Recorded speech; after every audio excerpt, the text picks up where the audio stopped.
বাংলাদেশের ইতিহাস যেমনি একটা শ্রেণী লুটারারা লুট করেছে, প্রিমিয়ার ইউনিভার্সিটির ইতিহাস সৃষ্টি করতে যেয়ে শুধু নফেলকে প্রতিষ্ঠিত করার জন্য, ABM মুহিউদ্দিন চৌধুরীকে প্রতিষ্ঠিত করার জন্য মরহুম ডক্টর সুলতান মাহমুদ চৌধুরীর নাম, স্মৃতি, তার বিশাল কর্মযজ্ঞ টোটালি ইতিহাস থেকে মুছে ফেলার কুচক্রী মহলরা চেষ্টা করে যাচ্ছে। তার অন্যতম নায়ক হচ্ছে মিস্টার খুরশিদ, যিনি এখন ট্রেজার বনে গেছেন। প্রিমিয়ার ইউনিভার্সিটির চট্টগ্রামের অন্যতম প্রতিষ্ঠাতা ডক্টর সুলতান মাহমুদ চৌধুরী পরিবারের নেতৃত্বে প্রিমিয়ার ইউনিভার্সিটির ট্রাস্টি বোর্ড গঠনের দাবিতে সুলতান মাহমুদ চৌধুরী স্মৃতি সংসদের উদ্যোগে এক সাংবাদিক সম্মেলন অনুষ্ঠিত হয়। ডক্টর সুলতান মাহমুদ চৌধুরী তিলে তিলে গড়ে তোলা এই প্রতিষ্ঠান আজ প্রাতিষ্ঠানিক রূপ পেয়েছে, আজ হাজার হাজার ছাত্র হয়েছে, তার কোটি কোটি বিলিয়ন টাকার আজ প্রজেক্ট হয়েছে।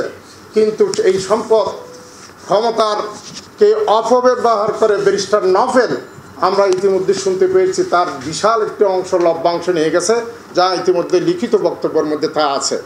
প্রিয় সাংবাদিক ভাইরা, আমরা ডক্টর সুলতান মাহমুদ চৌধুরীর পরিবারের পক্ষ থেকে আমাদের এই 11 দফা দাবি, লিখিত দাবি, আমরা অনতিবিলম্বে এই দাবি পূরণ করার দাবি জানাচ্ছি।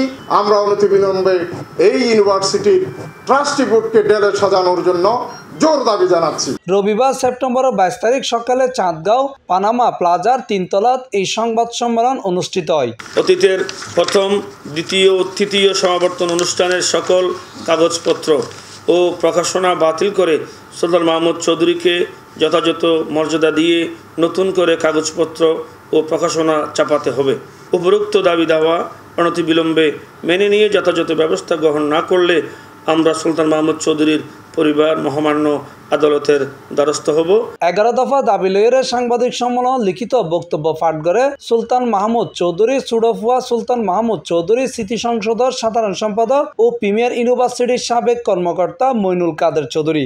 সর্বশেষ মুহিউদ্দিন চৌধুরী সাহেব উনার প্রতি আস্থা রেখে ওনারা একটা দায়িত্ব দেন, ইউনিভার্সিটি প্রতিষ্ঠার অক্লান্ত পরিশ্রম করে ইউনিভার্সিটিটা প্রতিষ্ঠা করেন। কিন্তু পরবর্তীতে একটা কুচক্রী মহল ওখানে সুলতান মাহমুদ চৌধুরীর সুনাম ক্ষুণ্ণ করার জন্য উঠে পড়ে লাগে এবং মুহিউদ্দিন চৌধুরীর কানবারি করতে থাকে। সুলতান মাহমুদ চৌধুরী সাহেব খুবই মনক্ষুণ্ণ হয়ে পদত্যাগ করেন 2008 সালে। 2012 সালে ওনার মৃত্যু হয়।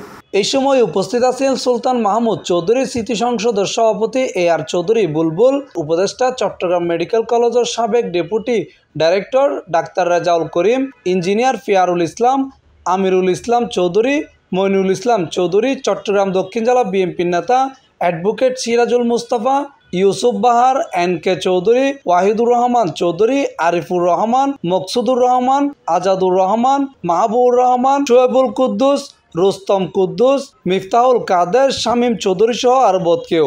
আমার আব্বা প্রিমিয়ার ইউনিভার্সিটি চলে আসার পরে কিছু কুচক্রী মহল আমার আব্বার নাম মুছে দেওয়ার চেষ্টা চালিয়েছে এবং অপবাদ দিয়েছে, ইতিহাস বিকৃত করেছে।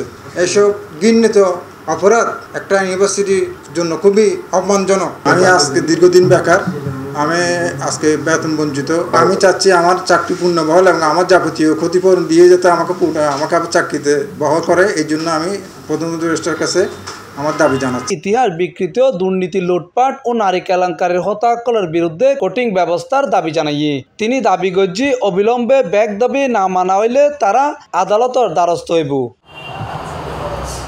C+ চট্টগ্রাম।